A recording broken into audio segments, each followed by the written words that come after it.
Every club. Every day. The Global Sports Podcast Network. Hey Wolves fans, welcome into GSPN Daily Wolves, and I once again am your host Chris. You can't get rid of me that easily, but back with me in the dugout today is Will. Will, welcome in, long time no see. Yeah, I mean, usually, if we go one or two episodes without me featuring, I say that it's good to be back.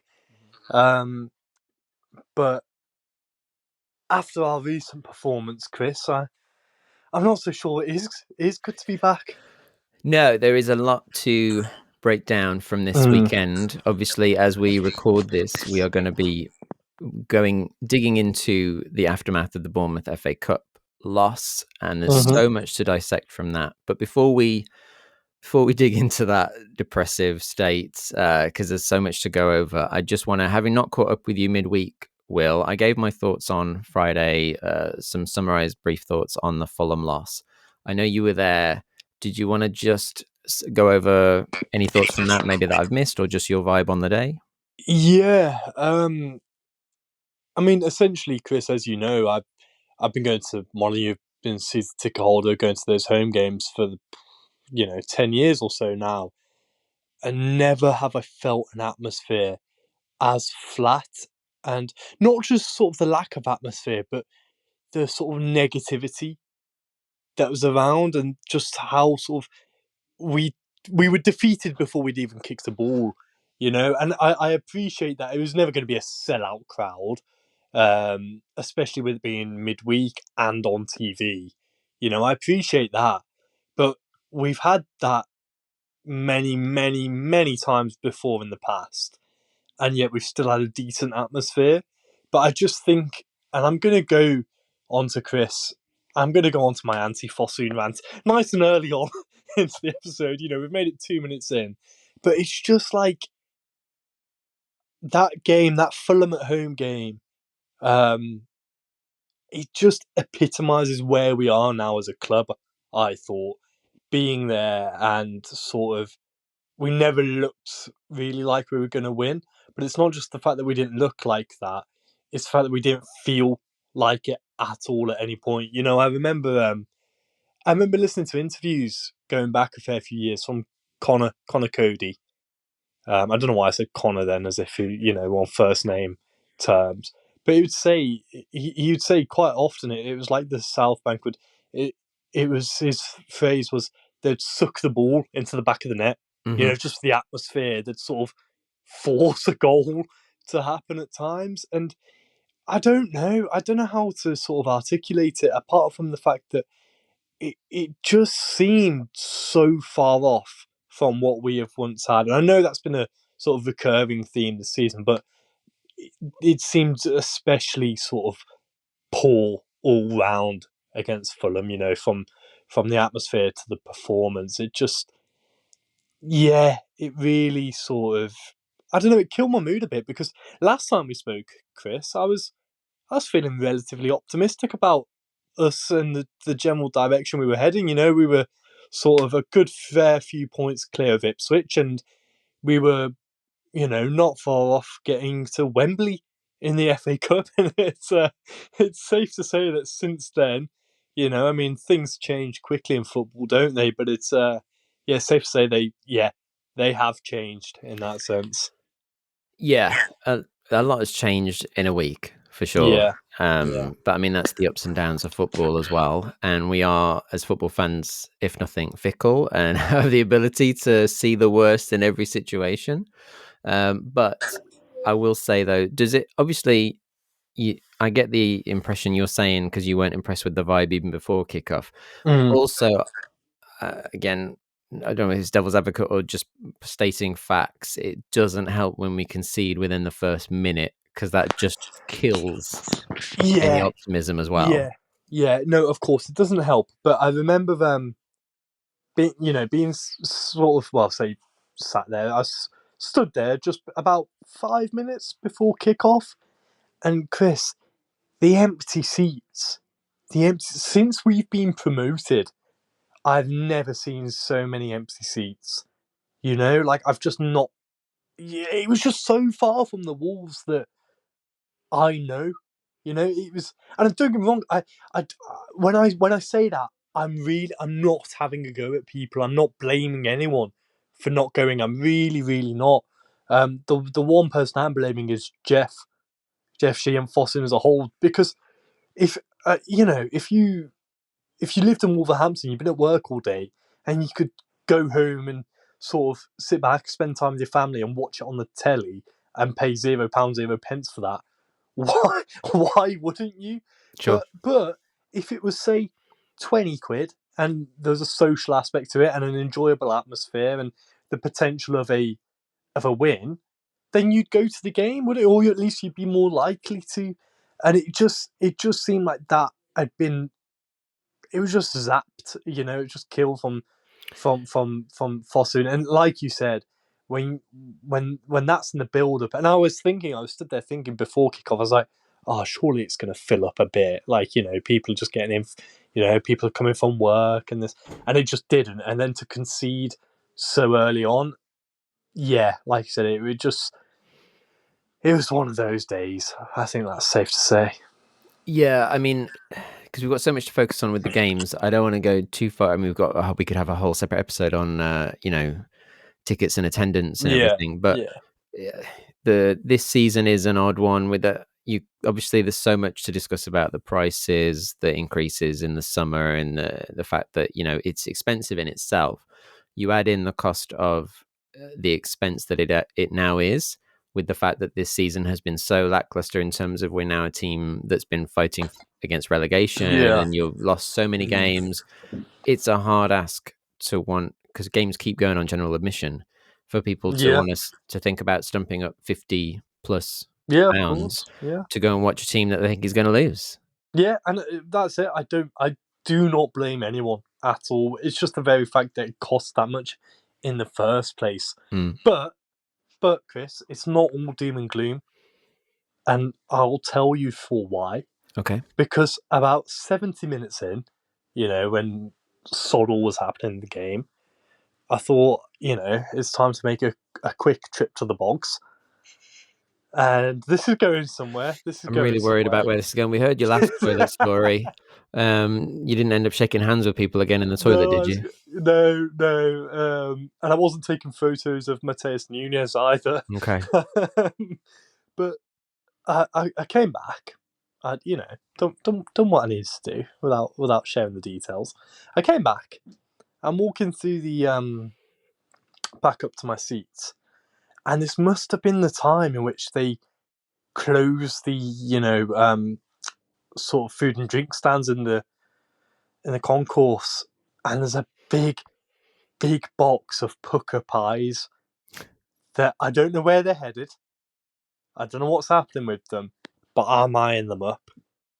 And I'm walking, and one of the workers, they see me, Chris, and they see me looking at the pies, and I'm about to go past them. Do you want a pie? Oh. And I went, I wasn't going to ask for it. And you know what I liked about it? They almost seemed annoyed that I wanted one, but nevertheless, they just threw me a little Balti pie. Nice. And so, for every cloud, there is indeed a silver lining. You have just broken the hearts of everyone who's paid overpriced amounts for that. I know. But that just means each time now, people, about 70 minutes in it was, just, don't line Jeff Shee's pockets. Just go to the pogs around that time and just raid the pucker pie boxes, and you're laughing. You watch next home game, they'll be like, why is there such a queue of people at 70 minutes? What's going on? Thank you, GSPN Daily Wolves. All right, so because I did cover a lot of the game on Friday. You've given your thoughts on the experience. Before we move on to the stuff from the weekend, because I want to focus on like the current affairs, really urgent. I do have one question to see if you agree with one of my main points from the Fulham game. Is, do you, like me, agree that at least one, if not two, but at least one of those goals that Fulham scored would not happen if Agger was in the side? I don't think either would happen. There you go. That's what I was thinking. Maybe the first one, actually, because I do think that was purely Semedo's fault. I know he's apologised, but he hesitated in closing down. I'm not sure who the Fulham player was, but he left Sessegnon completely free in that hesitation. But the second goal, especially, that Rolls Royce of a man, that absolute brick wall of a defender. I mean, Santi let Muniz get the wrong side of him. Don't know what Sarr was doing. Don't know. We won't know. We're not going to discuss that. We just don't know. But yeah, Agger would have. I think just shimmied across, sort of shielded it out, and yeah. No, I agree with you. I think Agger, with his speed and his strength, just doesn't let it happen. And his good looks. Well, yeah, but tactically in that situation, I think that man mountain of a man just doesn't let that happen to him. No. So yeah, I Chris, think it would be a different story. Is it just me who fancies Agbedu, or is it you as well? No, I think everyone does. He's Agbedu. Yeah. But before we move on to then this weekend's game, let's just take a quick message, shall we, Will? Your body is unique, and Global Sports Podcast Network has partnered with Bioniq, the world's most personalised supplements. Bioniq provide 100% tailor-made supplements designed to deliver precisely what your body needs at exactly the right levels to optimise your health. No guessing. So click the link in the show notes. Use the code GSPN 2025 for 40% off your first month's subscription. Bioniq. Don't settle for off-the-shelf solutions made for just anybody. Get what's right for you right now. You heard it, Will. Do what you need to do. Now, this weekend, Will, there is so much from this game. Obviously, we played Bournemouth again for the second time in a week in the FA Cup, and we were so hopeful going into this, a bit like the hope of the Fulham game, thinking, we could push on from here. We could, maybe get to the quarterfinals of the FA Cup, and who knows, we're not that far from a semi-final. It's from Wembley, from the trophy. Let's face it, from glory. Yes. And even though we knew there'd be a couple of changes in the lineup, given there's 3 games in less than a week, what did you? I know that a lot of our conversation is going to end up on Cunha. So before that kind of destroys anywhere else we go in the conversation, lineups as always first. What did you make at the start of the day of the lineup and the prospect? I still fancied our chances with the lineup. I thought it was about what I expected for, like you said, considering there was that congestion of games. You've got that balance with the fact that, like you said, we're not far off Wembley, which, let's be honest, if we had got to Wembley this season, that would have been a joke to us, because it's been such a poor campaign from us overall. But yeah, I mean, from the lineups to going into the game, starting off with, I was relatively confident, a bit sort of,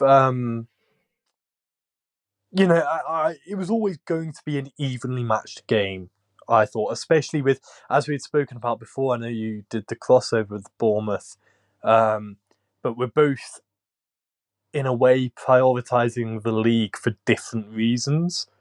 And so it was always going to be a hard one to call, I think, this cup game. Yeah, in my preview to this game, pretty much everything I said, not to blow my own trumpet there, people, but phrasing. In terms of the lineup, it's kind of what I expected. Larson came back in because obviously he's working his way back to full fitness, and we suspected that, having had the Manetzi trial up front for a few games, that Larson being more fit, he'd come back in, and he did. Sarabia coming in on the right hand side to rest some legs, expected. And I mentioned again in that preview that I thought Bellegarde would come in for one of either Gomez and Andre. I guess being that Gomez had a suspension recently, had a week off, so it was Andre's turn to rest in that too. That was all kind of I expected. And I even mentioned that I thought Giga would get a first start in the cup to rest, potentially Doc, again, given Doc's age and, the amount of games he's played this season already. So I think it was kind of as best as we could put out, given the injuries that we've got, because Rodrigo Gomez was still out at that point, Guedes still out, and so on. And so I suppose before we go any further, actually, I want to say, and I don't know if you agree with me on this, despite what we're going to get to in terms of the final result and penalties and the Cunha incident, there's some. Again, being Mr. Optimism, you've got to hold out some hope for us in the fact that if you think how much we were leaking goals in the early part of the season, not only did we beat this team last week, and considering that Agbadu is out, who's arguably become one of our, in like the space of in a very short space of time, become our best defender, arguably one of them. We, with a new guy starting in the back three of Giga, only gave them one goal. I know there was a VAR one disallowed. But, and when we held them out for more than 90 minutes, if you add the whole game in total, against a team that has been strong all season, Bournemouth, they're not, they're having a good season. So I was thinking about that afterwards, after all the kind of depression moved on a little bit. Actually, we still were in this game, even though we didn't actually play that well or do some of our most attacking football. Defensively, it was pretty solid. Yeah, no, I agree with you. And not just defensively. I think the overall notion, I mean, don't get me wrong, yes, defensively, because the clean sheets were just a miss at the start of the season and what have you in terms of that. But the overall fact that I think Bournemouth are 7th, I think, they're around then. And I think they've got about 43 points at the time of recording, which is, I think, around double what we have in the league so far.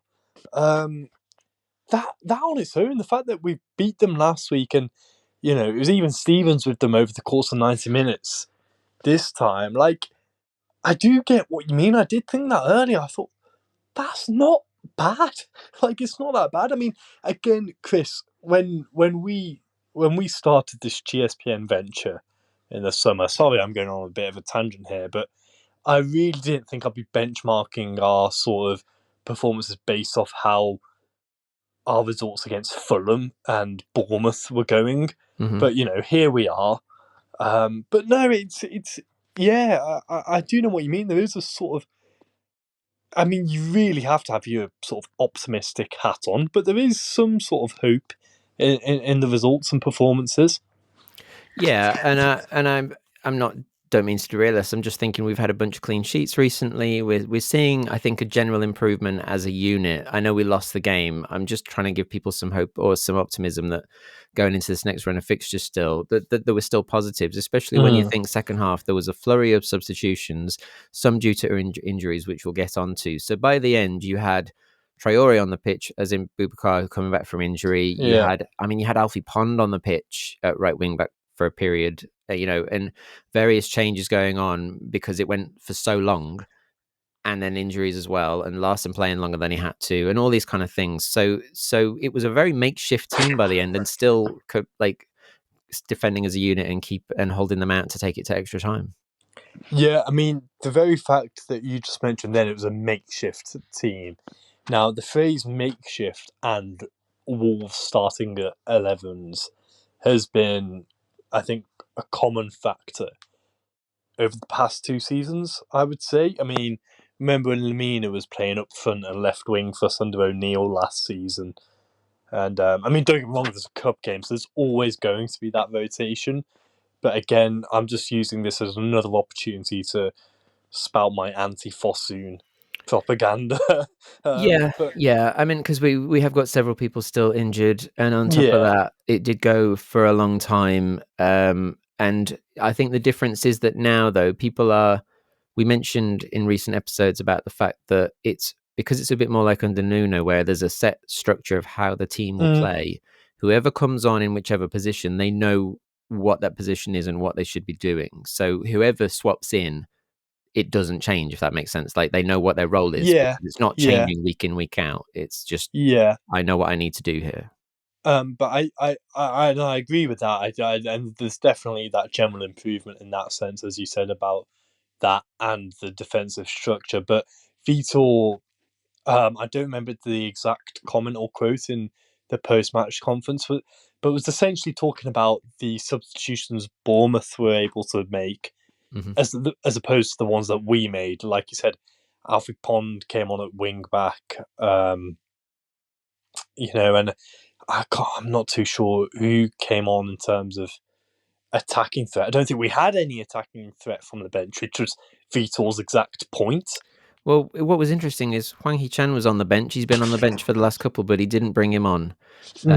Chose not to do it. So that's in it. That I just thought was worth pointing out as well, because I know he's out of form, but when you're that short on players, the fact he still chose, it was almost like at that point, let's just hold it for extra time, because it was. Yeah, I wonder pushing what on. his fitness levels actually are, though, because I mean, there's been, sort of Doc was injured by the end of the game, so was Cunha before his incident, and I think Larson as well, still carrying injuries. I think that is just how sort of short on numbers we are. The fact that even the players on the bench and the players starting, it doesn't necessarily mean just because they're on the bench that they're fully fit and able to give 100%. You'd like to think it does, but I'm hoping that for Hwang's sake, there's sort of that reasoning behind it. Yeah, for sure. Okay, well, before we get on to kind of all that second half action, first half obviously is when we concede, right? First half is 1-0 to Bournemouth, essentially. What did you make of the Bournemouth goal? Annoying. Yeah. I think just annoying. I don't know how else to describe it other than I just feel, and the same with the Fulham goals, actually. Same with the Fulham goals. They feel like goals that we were conceding under O'Neill. Mm. Do you know what I mean? And it seemed for the best part of time that Vitor had cut those sort of lackluster goals out. But it was just frustrating, I thought. Yeah, the first half, that goal was frustrating. What was more frustrating was when they almost scored a second, and then there was about 7 minutes of stoppage for VAR to work out whether it was offside or not. And apparently the automated system wasn't working. So then it took additional time for human beings to work it out, which was kind of random. Yeah. It's utter woke nonsense. This VAR. I can't be bothered. I just can't. And despite the fact it appeared offside, when the longer it went, I don't know about you or everyone out there, the more I was thinking, they're just looking for a way to give this against Wolves. They're just looking for looking for a means to give the goal. Yes and no. I actually think of it the other way. I mean, don't get me wrong, I get what you mean, but I think if it's that close and that complicated, you're onside. Because the whole point of the offside rule is to stop the attacker from gaining that clear and obvious advantage. Mm-hmm. It's to stop goal hanging, essentially, is what it's brought in for. If you go back that far. And so I think if it's that fine, you're onside. Do you know what I mean? Chris, again, this could be a whole another episode in itself, couldn't it? It could. So the first half we had the Bournemouth goal, which let's just not think about that too much. But it was another poor display. And again, if it's a different defensive formation, because remember we've got Giga making a start, Bueno in the middle. If Aga's there, if it's the solid, if it's the established back line, again, maybe a different circumstance. But and then we had the disallowed goal. Second half, though, I don't know about you, it felt like a bit of I don't want to say a non-event, but there wasn't much happening. Yeah. So, sorry, just for a bit of context, I was tuning into the game as and when I could. I was at work on a Saturday, which in itself is ludicrous. No, I'm joking. But yeah, I was tuning in as and when, and it from the brief impressions I got, I was able to catch less of the second half than I was the first. But the brief impressions I got, it gave me the same sort of vibes as the Fulham one, like you just said then. I think you summed it up perfectly by saying non-event, almost. Just nothing to report overall. Yeah, it really was. And I think not arguably, it's clear to see for me, no matter, even with rose, wolf-tinted glasses, that Bournemouth were the better side on the day. And I think it tends to go a bit like when we played Brentford in the league and the FA Cup close to each other last season or the season before, that with these games, someone tends to win one and the other team tends to win another one. It's almost like a bit of a back and forth because you get to know each other very well in a short space of time. Yeah. And and Bournemouth had the better chances. Wolves, we just kind of didn't do much. There was no real threat. And then out of nowhere, as the game feels like it's just drifting away, Cunha pulls out a worldie. I mean, regardless of anything else, that goal was exquisite. Yeah, and what I think made it even more impressive is I don't think the way he set up for it and where the ball was, to me, it looked a little bit like it was a bit under his feet, if you know what I mean. It was a bit, there wasn't much of a sort of, it's not like he had absolute acres and had loads of momentum going with it. It was almost like he was stood still, took a touch, and was able to produce that power and that finish, which, yeah, I mean, he's not a bad footballer, is he, at the end of the day? No, and as I'm sure you're about to get on to. Yeah, I mean, the thing is, for me, if that's by, and I'm sure some mediums are saying it's amazing, but if that's for someone playing for Real Madrid or someone, that's all over worldwide news as like being, an astronomical piece of work, just like some of the other goals he scored this season. If it's for a different team, I know he's already one of the most like sought after guys in the league, but it would be on a different level in terms of press. And what the weirdest thing about it was, because we'd been 1-0 down for so long, and it was kind of a very boring half of football, to be honest, for up until that point. Yeah. There was virtually no celebration. It kind of went dead, because obviously it killed the Bournemouth crowd for a moment. There seemed to be a kind of disbelief that it had gone in. A lot of the Wolves players didn't celebrate. It was a really weird thing. I don't know if you noticed that. Yeah, it just kind of went flat. Everyone just didn't. It was almost like a goal didn't happen. Chris, exact same against as the Fulham game. Exact same. Just like the complete lack of. I don't know. It's just weird. It's just a weird sort of vibe and situation. I don't know. I don't know why that is. I mean, this one is different, obviously, because it's away at the Vitality Stadium, and I think it did literally just shush the Bournemouth crowd completely. Not that there's much of a crowd there to shush, but because they. I'll have it's a hostile atmosphere. But did you know that the Bescott Stadium, the Walsall Stadium, only has 300 less seats than the Vitality Stadium? To be honest, I thought it probably had more. No, it's close. I checked today because I was curious. It's actually only got 300 less at the Bescott at the Saddlers. But does the Vitality have a market? That's a big question. Good question. But yeah, so I just found that a really odd circumstance, but it was a beautiful goal. And with that in mind, it was therefore, we go the 1-1, the equaliser. Cunha does what he's done all season, where he just pulls us out of the fire a little bit and makes it 1-1. And then defensively as a team, they dig in. Bournemouth have the better chances in the closing stages, but we take it to extra time. During that period, we get the flurry, like between the end of the game and extra time, we get the flurry of substitutions we've spoken about, and some things to worry about potentially going forward, given that we've already got some injuries, because Strand Larsen played extra more than he should have, apparently, because he was still obviously recovering from his injury.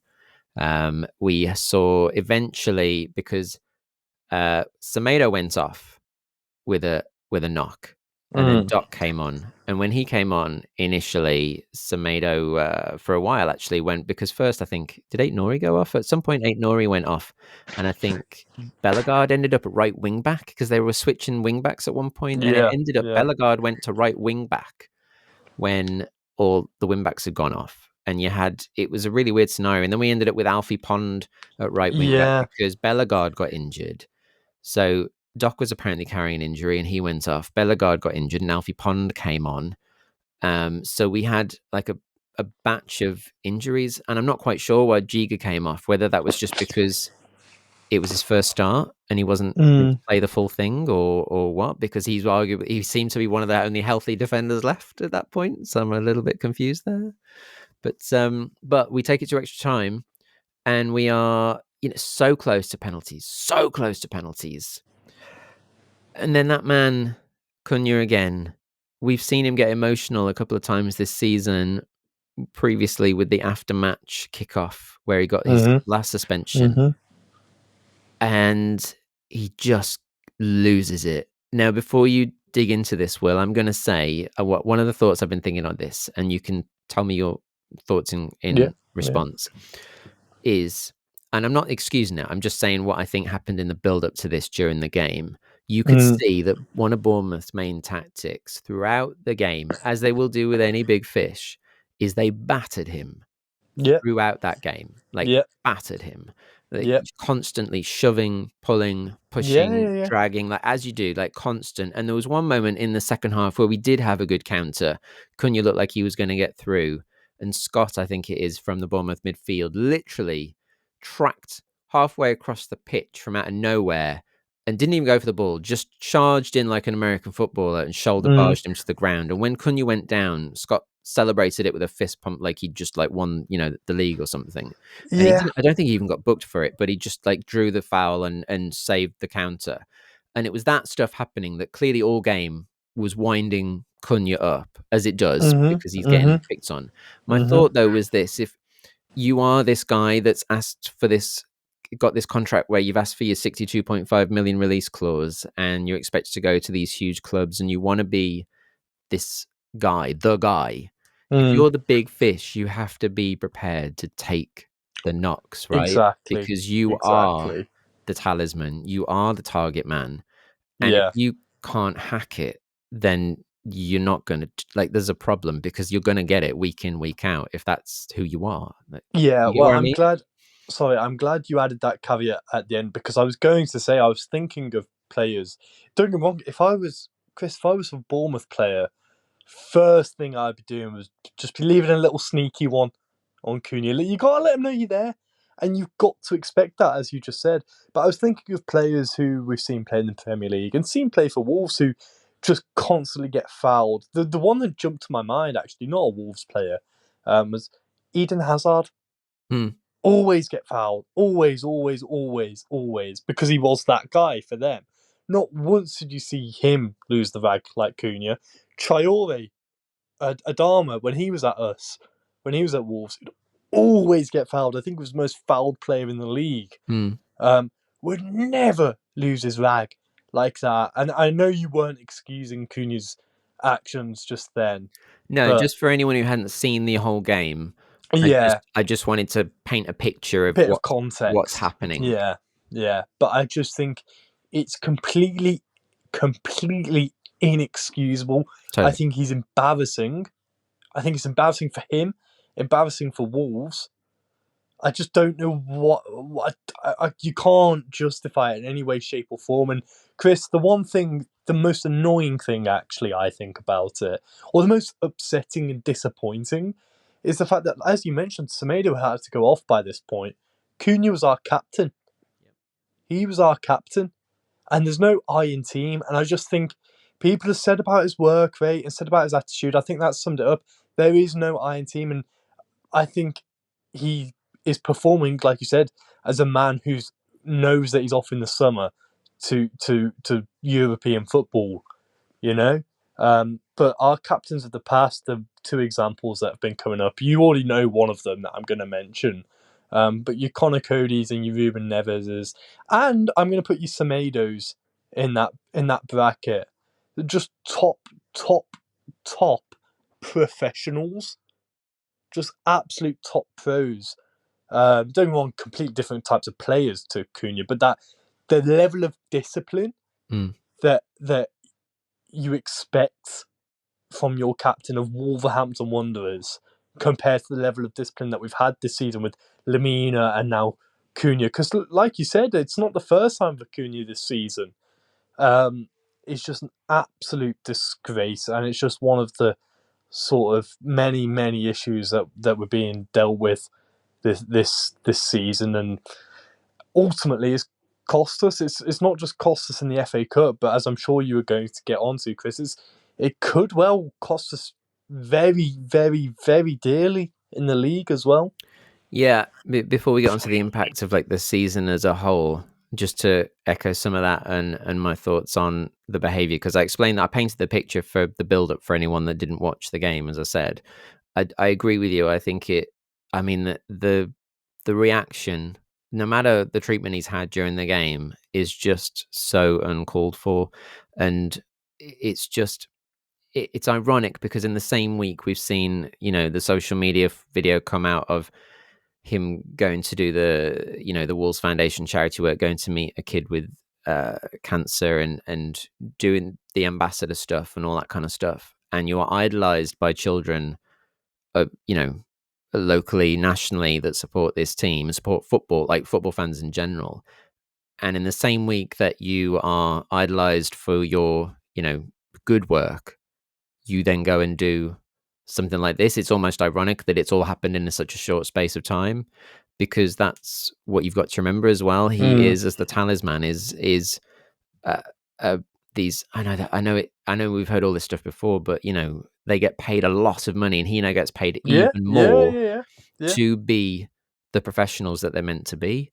And like you said, it's bad for him. It's bad for the football club. It's bad for being an ambassador of the club and what it means to all the children that idolize him. The kids that visit the club and want to wear the Cunha shirt. And when you ask a lot of kids around town, family, friends, whatever, who their favorite Wolves player is, 9 times out of 10 they're going to say Cunha, because of the goals, because of it, he has got a chirpy character and all that kind of stuff. And as a parent as well, I don't want to see that behaviour on the pitch. It upsets me as a supporter of my club. Actually, sorry, Chris, just on that point, what annoys me even more about it, and I know this isn't something I should be advocating for at all, and I don't want to come across like that, but he sort of kicked out through a little sort of half punch fist thing, then knelt his head in. You may as well be hung for a sheep as for a lamb. He didn't actually do anything to the Bournemouth player. He just got himself sent off. Do you know what I mean? There was no sort. It was all like. It was a lot of flailing. Yeah. It was just complete and utterly pointless in every sense of the word. But he has lost it. He's had a tantrum. And then the thing is, he gets the red. He refuses to go, essentially. He tries to get back on. People are dragging him off. It just gets worse. The whole thing was bad. And I don't want it to seem like people to think that I'm just saying some of this off the back of this reaction, because I've been saying the last few weeks that ever since the whole January contract discussion, I'm a little bit frustrated with Cunha, because it does feel like he's playing with I think other people have said, a bit of a chip on his shoulder. He doesn't seem like he has done either last season or the first part of this. Since that January transfer window, something seems to have changed. He's walking around a lot. A lot of the times he's in games for like a moment, and then the rest of the time he's waving his arms around, frustrated. And we've been saying this for a while. Whether it's his team pushing for the move, or whether it's him, or whatever it is, he's not quite. It just seems like he almost seems above it, or he's acting differently, and this is just the epitome of that. Yeah, and you know what's ironic about that is he would be nothing in terms of what he is now, and the name that he has now, and the big moves that he has on the table. None of that would be possible if it wasn't for us, Chris. And I genuinely mean you and me personally, and I mean every single Wolves fan and everyone associated with Wolves. He would not have the reputation and the platform that he does now if it wasn't for this club. And it's the same as Neto when he was prancing about after Chelsea scored. It's the exact same, just sort of exactly what you expect from a stereotypical footballer who gets that bad rep for having that attitude. And it's just a complete and utter embarrassment, I think. And I just sort of, at this point now, I mean, we don't know what his suspension's going to be. But whenever he is back in the league, for whatever games we have left, Chris, I just use him.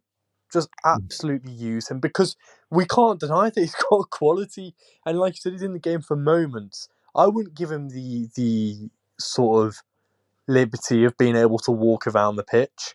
I wouldn't give him that, but I would just use him. And as soon as that summer window opens, gone.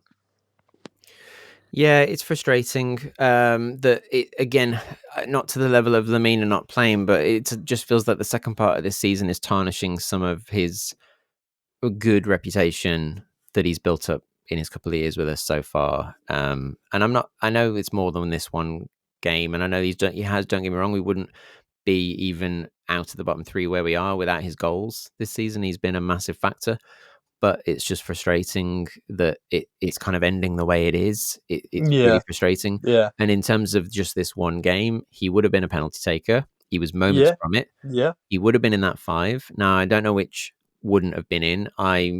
My brain tells me that maybe Traore wouldn't have taken one, because I think Doc would have. I feel sorry for Doc. I would have put my money on Doc scoring. I think he's one of our best finishers, and I've seen him score penalties before. So it's frustrating for me that he had the winning chance and he wasn't able to do it. But unlike some people, I've got no. What's the word I'm looking for? Like, got no fury and no problem with Doc, even though he's missed one. No, not because at all. you're looking not at a all. character there, Not at all. who, even with with the break, even with the break in there, has put 14 years worth of his career into Wolves on and off, and he's been with us through multiple relegations and stuck with us, and then got promoted again, and scored so many amazing goals. You think about winning goals against Man City and things like that, and been one of our greatest purchases. I think about a free kick against Stoke in the FA Cup, in the Championship, when I think of Doc. Absolute servant. So yeah, great. So I can forgive Doc a penalty save, miss, whichever way you want to term it, because he's done so much for this club during his time, and he is another professional. I think he's shown it on the pitch off and on, and he'll get over it. But arguably, Cunha would have had one of those shots, either the first or the last, you would think, and that could be us through to the next round of the FA Cup. Yeah, and it's what I spoke about in terms of the.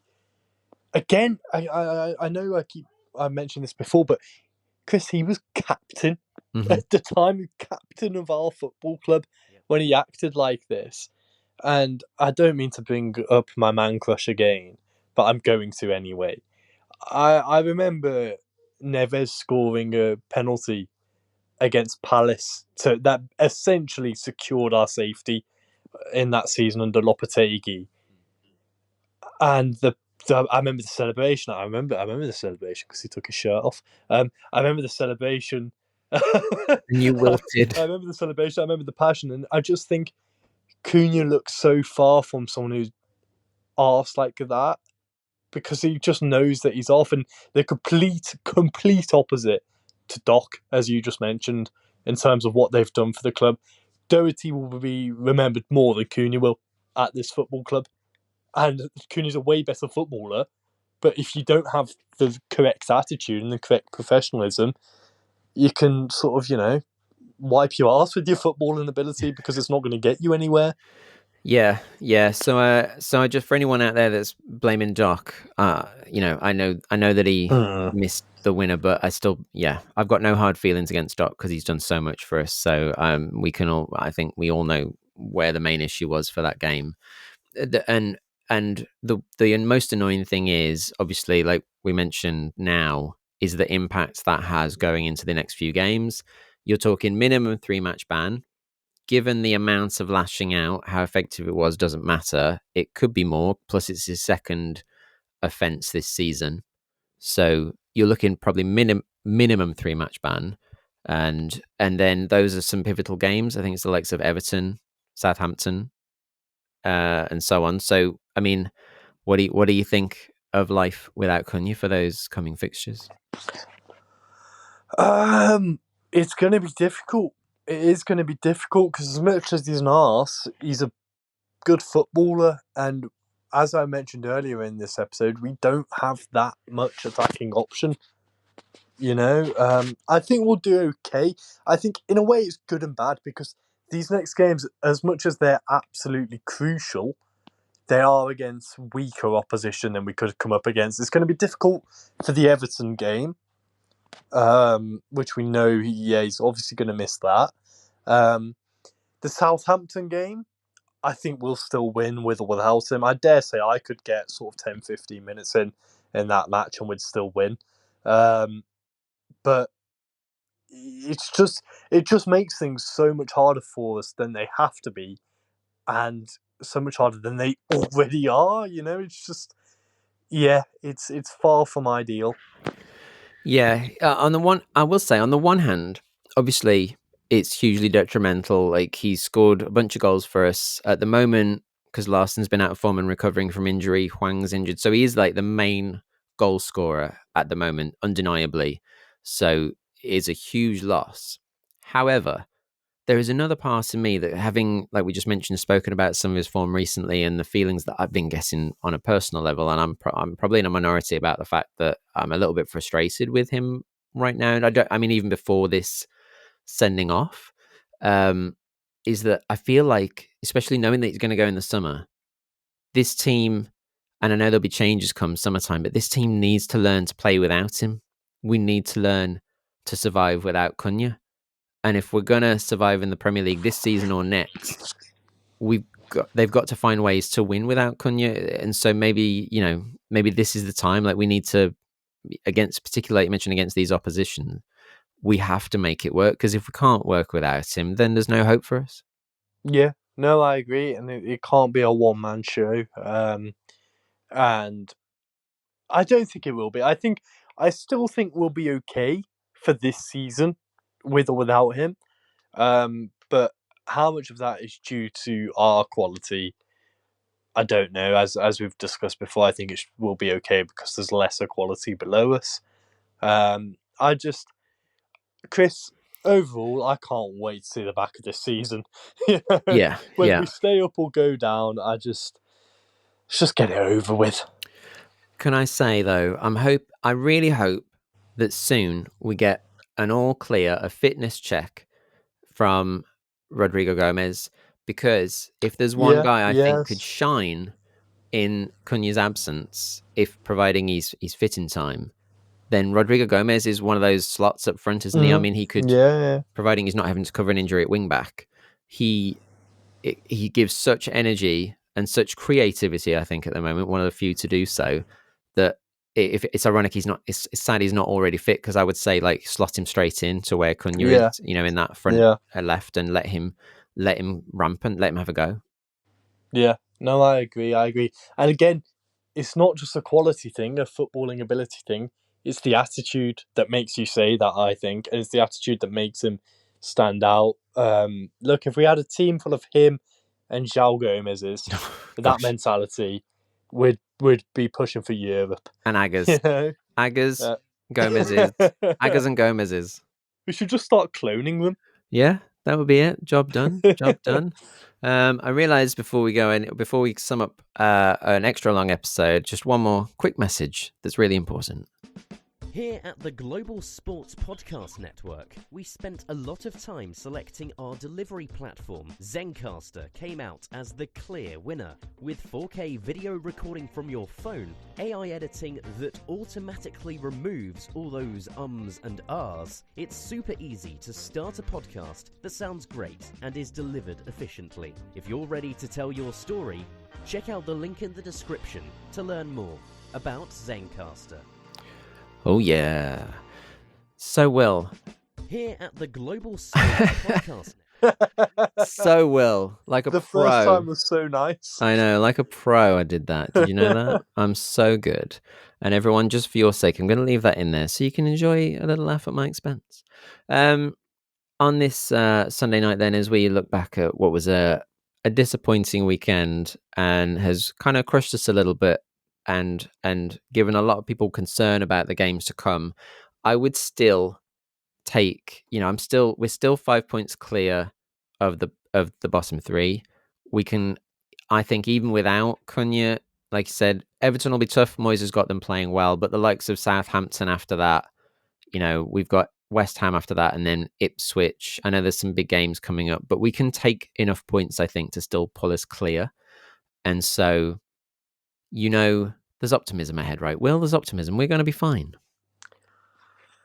Yeah. I think there's optimism for now. I still think, like you said, there's optimism in so much as the fact that I think we'll stay up. But even after then, Chris, there's so many questions left to be answered. But look, again, it's a whole another can of worms. Is it can or tin of worms? Can of worms. I mean, who's keeping worms in a can? Fisherman. I don't know. Just apologies to all the fishermen out there, but that's just what came to mind. Well, no matter where we end up, Will, there's one important thing to remember from that banner that used to rock the Stan Colour stand at one point, was that our love knows no division, right? So Wolves will be here long after you and I, and we will be here long after many of these players like Cunha have left the building. So that, and just like everyone out there, the Wanderers flag is flying high and will never die, because, Will, and I know, and anyone who's listened to more than one episode knows that despite all of the concern that you may have from this weekend, just think that out of darkness cometh light. Every club, every day. The Global Sports Podcast Network.